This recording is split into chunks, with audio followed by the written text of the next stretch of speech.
സ്മൃതി, ഇതിനകത്ത് ഞാൻ നോക്കുമായിരുന്നു, ഈ കിഫ്ബിയെ കുറിച്ചൊരു സ്റ്റേറ്റ്മെൻറ്റ് അതിനകത്തുണ്ട്. കിഫ്ബി വരുമാനം ഉണ്ടാക്കണം എന്ന് തന്നെയാണ് ഈ ബജറ്റിലും പറയുന്നത്. പക്ഷേ കിഫ്ബിയെ അധികം ആശ്രയിക്കാതെയാണ് ഈ ബജറ്റ് വന്നിരിക്കുന്നത്. സൂക്ഷ്മമായിട്ട് നോക്കിയാൽ മനസ്സിലാക്കാൻ സാധിക്കും. കിഫ്ബിയെ അധികം ആശ്രയിക്കാതെ സ്വാശ്രയമാണ് കെ എൻ ബാലഗോപാൽ ഉന്നയിച്ചിരിക്കുന്നത്. കെ എൻ ബാലഗോപാലിൻ്റെ ഒരു ആശയമല്ല കിഫ്ബി, അത് തോമസ് ഐസക്കിൻ്റെ ആശയമാണ്. അപ്പോൾ അതിനെതിരായിരുന്നു യഥാർത്ഥത്തിൽ. പക്ഷേ അതിൽ നിന്ന് പുറത്തേക്ക് കിടക്കാനും പറ്റുന്നില്ല, അതാണ് ബുദ്ധിമുട്ട്.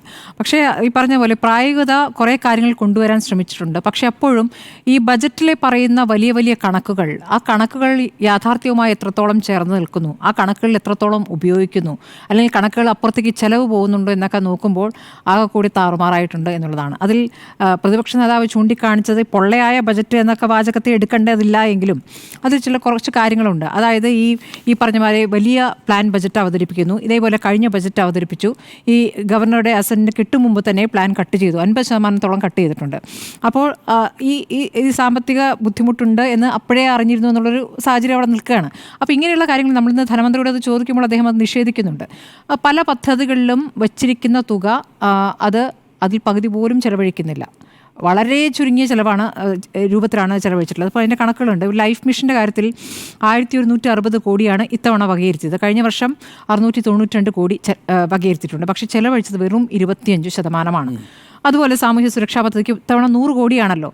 കഴിഞ്ഞ തവണത്തെ 50 കോടിയുടെ ഇരട്ടി ആണ്. പക്ഷേ കഴിഞ്ഞ തവണ എത്രയാണ് ചെലവഴിച്ചിരിക്കുന്നത്? 20%. അപ്പോൾ ഈ വലിയ കണക്കുകൾ പറയുന്നതിന് എന്താണ് അർത്ഥം? എന്തുകൊണ്ട് ചെലവഴിച്ചില്ല എന്ന ചോദ്യമുണ്ടല്ലോ, അതിലൊന്നും വ്യക്തത വരുത്തിയിട്ടില്ല എന്നുള്ളതാണ്.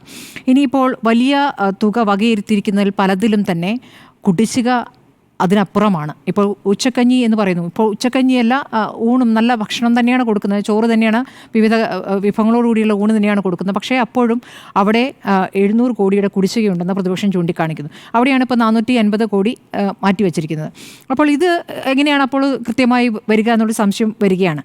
ഇനി ഈ സർക്കാർ ജീവനക്കാരിലേക്ക് വരികയാണെങ്കിൽ ജീവനക്കാരുടെ ശമ്പള പരിഷ്കരണ കുടിശ്ശികയുടെ 2 ഗഡു ആണല്ലോ PF ലയിപ്പിക്കുമെന്ന് ഇപ്പോൾ ധനമന്ത്രി പറഞ്ഞത്. ബജറ്റ് പ്രസംഗത്തിന്റെ തുടക്കത്തിൽ അത് പറയുന്നു. 1/7/19 മുതൽ 28/2/21 വരെയുള്ള ശമ്പള പരിഷ്കരണ കുടിശ്ശിക 4 ഗഡുക്കളായി 25% വീതം 2023 ഏപ്രിൽ നവംബർ മാസങ്ങളിലും 2024 ഏപ്രിൽ നവംബർ മാസങ്ങളിലും ജീവനക്കാരുടെ PF അക്കൗണ്ടിൽ ക്രെഡിറ്റ് ചെയ്യുമെന്നായിരുന്നു മുൻപ് വാഗ്ദാനം ചെയ്തിരുന്നത്. അത് തോമസ് ഐസക്കിൻ്റെ കാലത്ത് അദ്ദേഹം ഒരു ഉത്തരവിറക്കുകയും ചെയ്തിരുന്നു. തെരഞ്ഞെടുപ്പ് കഴിഞ്ഞ് ബാലഗോപാൽ അധികാരത്തിലെത്തിയപ്പോൾ എന്ത് ചെയ്തു? ഈ ഉത്തരവ് മരവിപ്പിച്ചു. അതിലൊന്നും നടപടിയേ ഉണ്ടായില്ല. 1/4/23 1/10/23 ലഭിക്കേണ്ട ശമ്പള പരിഷ്കരണ കുടിശ്ശികയുടെ 2 ഗഡുക്കളും അനന്തമായി മരവിപ്പിക്കായിരുന്നു. ഇത് അനുവദിച്ചാൽ സംസ്ഥാനത്തിൻ്റെ സാമ്പത്തിക സ്ഥിതി കൂടുതൽ ബുദ്ധിമുട്ടിലാകുമെന്നാണ് അന്ന് ധനമന്ത്രി പറഞ്ഞത്. ഇപ്പോൾ അതിലെ ആദ്യ 2 ഗഡുക്കളാണ് ഇപ്പോൾ PF ലയിപ്പിക്കുക എന്ന് പറയുന്നത്. അപ്പോൾ ബാക്കി 2 ഗഡു ശമ്പള പരിഷ്കരണ കുടിശ്ശിക ഇനി അവിടെ നിൽക്കുകയാണ്. അപ്പോൾ അതൊരു കാര്യമല്ല. ഇനിയിപ്പോൾ വലിയ പ്രഖ്യാപനങ്ങൾ ഉണ്ടായിട്ടില്ല, വലിയ പ്രഖ്യാപനങ്ങളിലേക്ക് പോയിട്ടില്ല എന്നതിലാണ് ഈ പ്രായോഗികത ഞാൻ പറയുന്നത്. അതിലാണ് ഞാൻ പ്രായോഗികതയാണോ ചോദിച്ചാൽ യെസ് എന്ന് പറഞ്ഞത്. ഇപ്പോൾ തദ്ദേശ തെരഞ്ഞെടുപ്പ് വരികയാണ്. വേണമെങ്കിൽ ക്ഷേമ പെൻഷൻ ഇപ്പോൾ കൂട്ടാമായിരുന്നു. പക്ഷേ അപ്പോഴും ഇനി അടുത്ത നിയമസഭാ തെരഞ്ഞെടുപ്പ് വരുമ്പോഴേക്കും ഇതെല്ലാം കൂടെ ചേർത്ത് ഒരു നല്ല പ്രഖ്യാപനത്തിലേക്ക് പോകും. അതിലേക്ക് കരുതി വെച്ചിരിക്കുകയാണ്. തദ്ദേശ തെരഞ്ഞെടുപ്പിൽ എപ്പോഴും LDF ഒരു മേൽക്കൈ ഉണ്ടല്ലോ എന്നുള്ളൊരു ആത്മവിശ്വാസമായിരിക്കാം. പിന്നെ ഈ പറയുന്ന പോലെ പൊങ്ങച്ചമുള്ള ഒരു ബജറ്റല്ല. ആ നിലയ്ക്ക് നോക്കുമ്പോൾ പ്രായോഗികമായ ബജറ്റ് എന്ന് പറയാം. ഇപ്പോൾ എന്താ പറയുക, പ്രതീക്ഷിച്ചതിലും 15 കോടിയും 17 കോടിയുമൊക്കെയാണ് 22, 24 വർഷങ്ങളിൽ ചെലവഴിച്ചിരിക്കുന്നത്.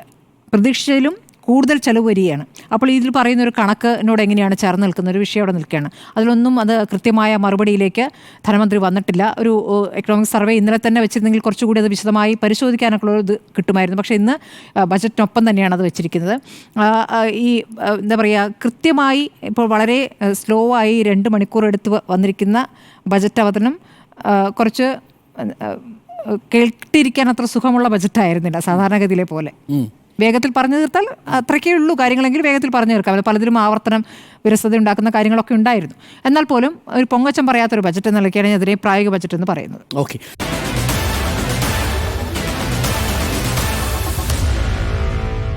Meet the editors.